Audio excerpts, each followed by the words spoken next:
आदित्य ठाकरे आणि त्यांचे काही लोक आले होते आणि मग अचानक काय झालं मला वेगळं झाल्यापर्यंत ते सगळे उठून गेले. आतमध्ये नंतर बाहेर मला आपले जाधव साहेब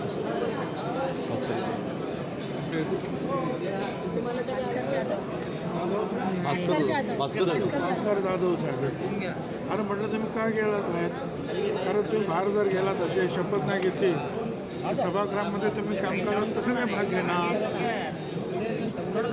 शपथ घ्यावीच लागेल, तोपर्यंत सभागृहात तुम्हाला बोलता येणार नाही. म्हणजे मग कामाला काही बोलणार नाही. चालू होतो नाना फुडोळ्यांचं बाहेर गेले.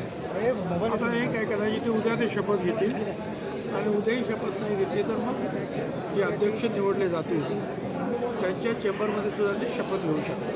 पण त्यांचं म्हणणं आहे का ईव्हीएमवरती आमचा संशय आहे, मरकटवाडीमध्ये जी काही घटना घडली त्याचा निषेध म्हणून आम्ही इच्छितो. ठीक आहे, पण मग एकच दिवस ना आजच रोज तर करता येणार नाही.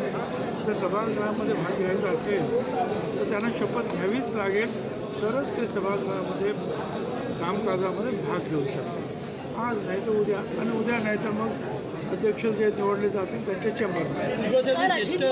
अशी घटना याच्यापूर्वी कधी झालेली आहे का आणि किती संविधानिक दृष्टीने किती योग्य वाटते तुम्हाला असा निर्णय? मला आता आठवत नाही आहे. आम्ही 85 पासून या विधानभवनात आहे. मला असं काही आठवत नाही. शपथ घेतात आणि नंतर मग काय जेव्हा कामकाज सुरू होतं त्यावेळेला जो काही आपल्याला ते काही बोलायचं असेल, निषेध करायचं असेल ते काही. सर, अजित पवारांना क्लीन चिट मिळालेली आहे. विरोधकांचा आरोप आहे की सत्तेत आल्यानंतर शपथ घेतल्यानंतर अशा प्रकारे क्लीन चिट. त्याचा काय प्रश्न आहे, तो कोर्ट आहे, ते कोर्टाने सोडलं त्यांना. नाही, पण विरोधक असं म्हणतात की सत्ताधाऱ्यांकडे सर्व यंत्रणा आहेत, आरोप करणारे पण एकाच घरात आणि आरोप त्यांच्यावर पण एकाच घरात. समोर बघा, विजय वडेट्टीवार असं म्हणतात सर्व यंत्रणा भाजपकडे आहे, भाजपच्या घरात गेल्यावरती स्वच्छ होतात, बाहेर पडल्यावरती अस्वच्छ होतात, असं विजय वडेट्टीवार म्हणतात. असं त्यांना वाटतंय पण ते खरं नाही.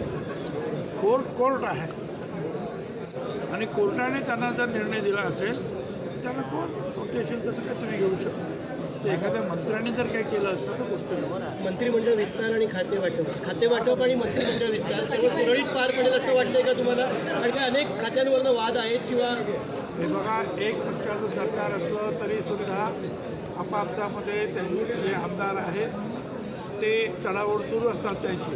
आता हे 3 पक्षाचं सरकार आहे आणि सगळ्यांना सामावून घ्यावं लागणार आहे मुख्यमंत्र्यांना. त्यामुळे चर्चा करून हा प्रश्न लवकरच सुटेल. 5-7 दिवसामध्ये हे सगळं काही संपून